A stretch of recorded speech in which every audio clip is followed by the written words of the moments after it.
You know, Søren Kierkegaard wrote many books during his short life. He died in 1855 in Copenhagen, Denmark, after just living a short life of 42 years. And in those books that he wrote, and even a many thousand-page journal, he wrote about many topics in the humanities. He wrote about psychology and ethics. He wrote about philosophy and aesthetics. He also wrote about church doctrine. But at the end of his life, he said that all of his books were written from a religious point of view. And what he meant by that was he wanted to talk about what it meant to become a Christian and how to practice the Christian life in an accurate way. So one of the things he thought that helped a person become a Christian and live a Christian life in an accurate way was to appreciate sickness and illness in their life. So I'd like to talk a little bit about what he believed regarding that. I've put together an article called The Sickbed Preacher, Kierkegaard's Views on Adversity and the Awakening of Faith, and they appear in this series called The International Commentary on Kierkegaard, edited by Robert L. Perkins and published out of Macon, Georgia at Mercer University Press. So I want to cover a little bit that with you in these few minutes we have together. Kierkegaard believed that sickness was very important, physical sickness was very important for helping a person become Christian because it gripped the person and hurled them or threw them into the power of circumstances so that they couldn't avoid the issues of Christianity. He wrote a book in 1849 called Sickness Unto Death, which was about spiritual sickness, but I want to talk about what he believed just about physical sickness. He wrote this in his journal. Do you believe that if you were thoroughly healthy, you would easily or more easily achieve perfection? Just the opposite.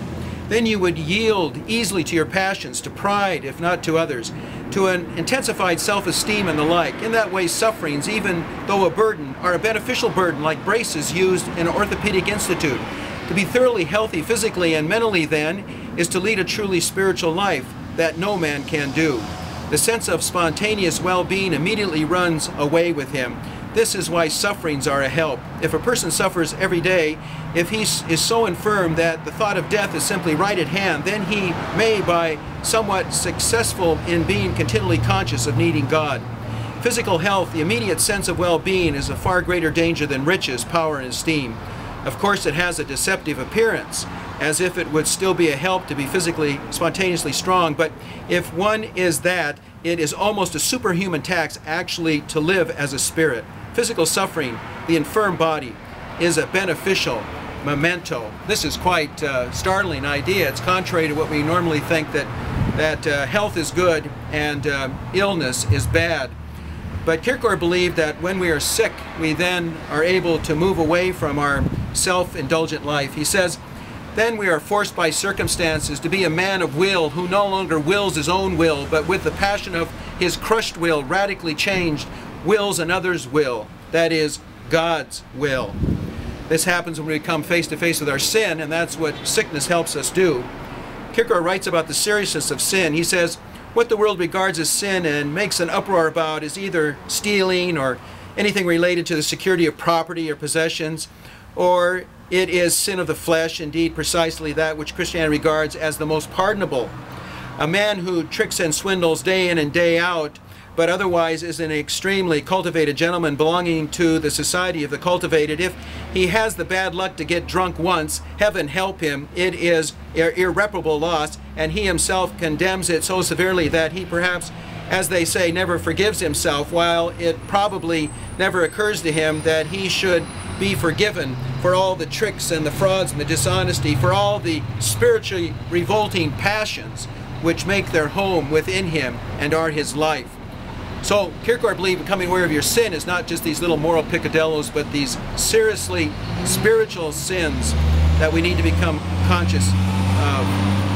He writes about this in terms of the preaching of the gospel, that we fail to do that in churches, and we are too gentle and polite in churches, and so sickness has a way of forcing us into these power of the circumstances of life. And so it fits with his view that preaching should not be done inside of churches, he says. It is extremely damaging for Christianity. It represents a changing or modifying of Christianity by placing it in an artistic distance from actuality instead of letting it be heard right in the middle of actuality, and precisely for the sake of conflict and collision, for all this talk about quiet and quiet places and quiet hours as the proper element for the essentially Christian is upside down.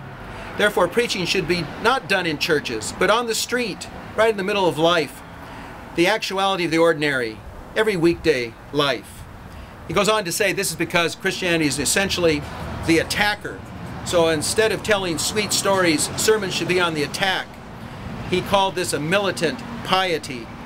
And this is what we need because he writes, in the ordinary course of life, there's much that will lull a person to sleep, to teach him to say peace and no danger. Therefore, to go to God's house, to be awakened from sleep and to be pulled out of a spell is what we're to do. But when in turn there is at times so much in God's house that will lull us to sleep, even that which in itself is an awakening, thoughts, reflection, and ideas can completely lose their meaning through the force of habit and monotony, just as a spring can lose the tension by which alone it really is what it is. Now, he goes on to write that this tension requires us to die to finitude, to its pleasures and preoccupations, its projects, its diversions. We must go through this death to life and realize how empty it is. All the busyness that we fill up life with, how trivial it is, which is the lust of eyes and the craving of the heart. This tension, this heterogeneity cannot be expressed in the sermon in some blasé way. Reading a well-written essay from the pulpit cannot carry the load of Christian proclamation. The form must be wilder. Martin Luther thought sermons should be more like barroom yelling fits, filled with shouting and raving, warning the sinner and trumpeting God's excessive mercy.